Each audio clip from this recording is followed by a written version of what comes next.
Hello learners, welcome back to English का सफ़र, जहाँ पर हर एक लेसन के बाद आप अपनी इंग्लिश को और ज़्यादा स्ट्रॉन्गर एंड स्मार्टर बनाते हो। सो आज का हमारा सुपर कूल और बहुत ही ब्यूटीफुल सा फ्रेज़ है go to. Go to. Trust me, एक बार आप इसको मास्टर कर लोगे इस फ्रेज को, तो ये आपका एक गो टू फ्रेज बन जाएगा। अभी आपको ये समझ नहीं आया होगा कि मैंने क्या बोला, बट जब मैं आपको इसके मीनिंग्स, यूजेज और एग्जाम्पल्स दे दूंगी तब आपको समझ आ जाएगा कि मैं क्या बोलना चाहती हूँ। सो बढ़ते हैं आज के लेसन के तरफ आगे विदाउट फर्दर अडू। तो पहले बढ़ते हैं स्पेलिंग, जो मैं आपको बता चुकी हूँ। इसे हम जब लिखेंगे तो कैसे लिखेंगे, गो, फिर एक छोटी सी डैश जिसे हम हाइफन कहते हैं, तो go hyphen TO2। But spoken English में आप गो टू ही बोलोगे, राइट। सो गो टू को कैसे लिखते हैं, स्पेलिंग हमने देख लिया है जो बहुत ज़्यादा ईजी है। Now let's move to the meaning. तो इसका मीनिंग है go to describes a thing or a person which you regularly choose because it is reliable, helpful and your favorite। इसका क्या मतलब है, इसका मतलब है कि go to जो फ्रेज है वो उस स्थिति या उस चीज, जगह, पर्सन को डिस्क्राइब करने के लिए यूज होता है जिसे आप रेगुलरली चूज करते हो। क्यों चूज करते हो, क्योंकि आपके लिए वो रिलायबल है। रिलायबल मतलब आप उन पे ट्रस्ट कर सकते हो, आपके वो फेवरेट पर्सन या फेवरेट जगह है, या फिर वो आपके लिए हेल्पफुल है। ठीक है, तो इसका मतलब है आपकी फर्स्ट चॉइस, आपकी गो टू प्लेस, आपका गो टू पर्सन। सो मैं आपको इसको और डिटेल में समझाती हूँ। इसका यूजेज कैसे करोगे आप गो टू को हमेशा किसी नाउन के पहले यूज करोगे।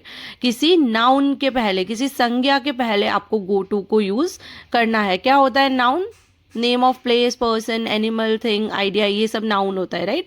तो इनसे पहले आपको गो टू का यूज करना है।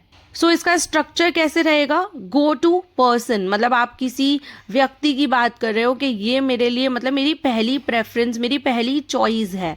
पर्सन की बात कर रहे हो, योर फेवरेट पर्सन, तो आप बोलोगे गो टू पर्सन। मतलब गो टू के बाद आप पर्सन लगा दोगे जिसकी भी आप बात कर रहे हो। Go to person, go to place, go to option, आपका गो टू सोल्यूशन।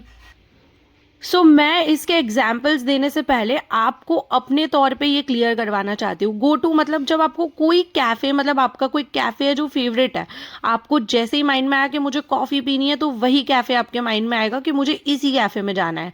आपको आपकी कोई फेवरेट ड्रेस हो, आपको कुछ समझ नहीं आ रहा, वो आपकी गो टू ड्रेस है, मतलब आपके हाथ में वो आती है, आपकी वो फेवरेट ड्रेस है। आपको पता है कि मैं इसे पहनूंगी तो मुझे बहुत कॉम्प्लीमेंट्स मिलने वाले हैं, और ये मेरी फेवरेट ड्रेस है जो मुझे बहुत ही कंफर्टेबल लगती है और मुझ पर बहुत ज़्यादा ब्यूटीफुल लगती है। तो आपके हाथ में हमेशा वही आ जाएगी कि चलो मैं इसे पहन लूँ। आपकी गो टू प्लेस मतलब आप एकदम ट्रस्ट करके, आपकी फेवरेट जगह होगी जहाँ आप जाना चाहोगे, राइट। आपका गो टू पर्सन मतलब आपको पता है कि मुझे कोई भी दिक्कत होगी तो मुझे पहला कॉल उसी को करना है। ठीक है, तो जहाँ पे आप बहुत ही ज़्यादा रिलायबल जो चीज़ें आपके लिए हो, जहाँ पे आप ट्रस्ट करते हो, जो आपके लिए फेवरेट हो, उनके लिए आप गो टू का यूज़ करोगे। I hope I am making my self very clear. मैं आपको एग्जाम्पल्स देती हूँ ढेर सारे, ताकि ये फ्रेज आपके लिए हो जाए बहुत ही ज़्यादा easy. She is my go to teacher. She is my go to teacher मतलब क्या हो गया कि मैं उन पर हमेशा ट्रस्ट कर सकती हूँ। वो मेरी फेवरेट, मेरे लिए बहुत हेल्पफुल टीचर है। मतलब कोई भी दिक्कत आपको होती है ना, आपकी कोई फेवरेट टीचर, कोई भी दिक्कत आपको होती है तो आप उन्हीं के पास जाते हो।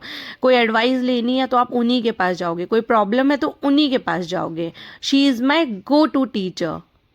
इसका क्या मतलब होता है कि आपको सोचना नहीं पड़ता। मतलब आपके माइंड में कोई प्रॉब्लम हुई और आपके माइंड में वो टीचर आ गए अचानक से कि मुझे बस उन्हीं के पास जाना है, तो आपको सोचना नहीं पड़ता। She is my go to teacher. This is my go to outfit. This is my go to outfit. Outfit मतलब ड्रेस, ये किसी ड्रेस की बात हो रही है कि ये मेरी फेवरेट, इस ड्रेस पे मैं हमेशा ट्रस्ट कर सकती हूँ, इसे मैं कभी भी पहन सकती हूँ। This is my go to outfit. She is my go-to person whenever I need advice. She is my go-to person whenever I need advice. कि जब भी मुझे एडवाइस चाहिए, जब भी मुझे कोई सलाह चाहिए, वो मेरी गो टू पर्सन है। मतलब जिसके पास मैं पहले जाती हूँ, जो पहला पर्सन मेरे माइंड में आता है वो है। She is my go to person whenever I need advice. This cafe is my go-to place for coffee. This cafe is my go to place for coffee. जब भी कॉफी पीनी है यही कैफे आता है माइंड में पहले. Manchurian is my go to dish. Manchurian is my go to dish मतलब ये मेरी गो टू डिश है, मेरी फेवरेट है. मैं कभी भी कुछ ना समझ आए पहली चॉइस मेरे माइंड में मंचूरियन आती है, मेरी फेवरेट डिश है. Google is my go to source for quick information. Google is my go to source for quick information. Whenever I feel stressed, music is my go-to therapy. Whenever I feel stressed, music is my go-to therapy. A simple kurti is my go-to dress for college. A simple kurti is my go-to dress for college. So guys ये थे कुछ examples. And go to एक ऐसा phrase है जो काफ़ी ज़्यादा trend में, काफ़ी ज़्यादा कॉन्वर्जेशंस और सोशल मीडिया में यूज़ होता है. और एक बार आप इसको मास्टर कर लेंगे तो आपके कॉन्वर्जेशंस का भी ये एक गो टू फ्रेज बन जाने वाला है. So instead of saying this that this is my favorite person, this is my favorite place, you can simply switch to this is my go-to person, this is my go-to place. Sounds cool, right? So this was your golden phrase from English का सफ़र. Now make this go to your go-to phrase for this weekend और इसे कम से कम 2-3 sentences में तो ज़रूर use करिए. Examples बना के comment में भी ज़रूर post करिए. That which is your go-to place, who is your go-to person. Always remember that small phrases creates stronger communication.